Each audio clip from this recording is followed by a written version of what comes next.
And that was Prime Minister Narendra Modi making the pitch for peace to President Vladimir Putin. But now what we are learning is that after his first bilateral meeting with Iran President Pezeshkian at the BRICS summit in Kazan, the Prime Minister has invited him to India. This comes amid the tensions between Iran and Israel in the Middle East. That is the big piece of news that's coming in, where after their first bilateral meeting at the BRICS summit in Kazan, now what we are learning is that Prime Minister Modi has invited Iran's president to India, this after their bilateral meeting in Kazan. That is the big piece of breaking news that's coming in amid the tensions between Iran and Israel and the conflict in the Middle East. Remember, Prime Minister Modi, we just heard him make that pitch to President Putin when it comes to establishing peace amid the war between Russia and Ukraine. And now that same peace pitch has been made from Prime Minister Modi to the President of Iran as well. Now he has invited the Iranian President to India. That is the big piece of news that's coming in on the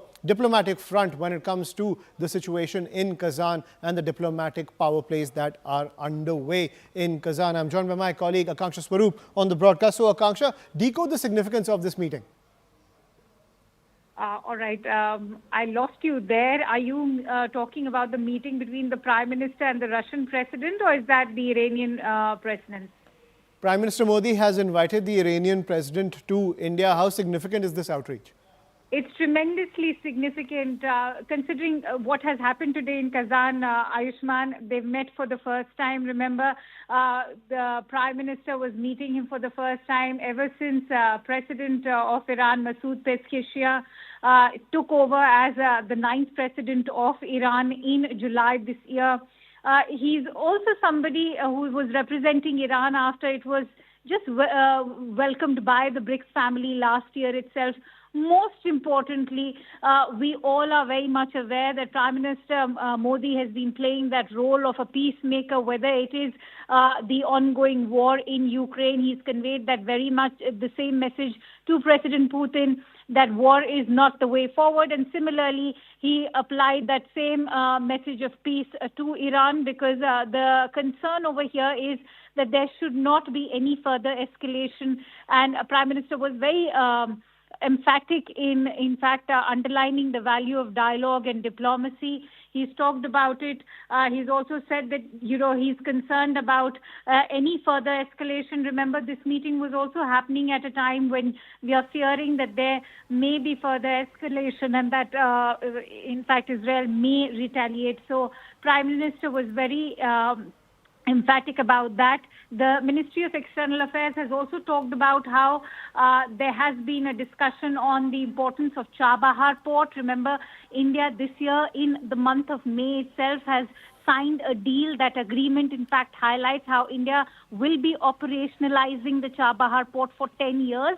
And that means a lot, especially when it comes to landlocked Afghanistan, even Central Asia. So a host of very important points being discussed. But very importantly, I think a very warm message was when Prime Minister, in fact, extended that invite to the Iranian President to visit India anytime soon. The leaders agreed to continue their cooperation as well in various multilateral forums, whether it is the BRICS or the SCO, because remember, Prime Minister Modi has been very as he's underlined the fact time and again that this is not an anti-Western body. When you look at the BRICS, it's a non-Western body, and there's a huge difference when you look at these two bodies, in which, in fact, South Asia and Central Asia are playing a massive role. Ayushman. Absolutely. Thank you, Akanksha, for joining us on the broadcast with that piece of breaking news. So when it comes to the peace pitch, be it both Iran and Russia, Prime Minister Modi leading from the front. But the big headline for tomorrow is the bilateral meeting between Prime Minister Narendra Modi and Xi Jinping when it comes to the situation at the line of actual control. Remember, the MEA has made it very clear that tomorrow will be that bilateral, but the timings are being worked out. This comes after the big announcement which came in from External Affairs Minister S. Jaishankar that the disengagement agreement has been signed, and the confirmation which came in from the Chinese side. Listen in.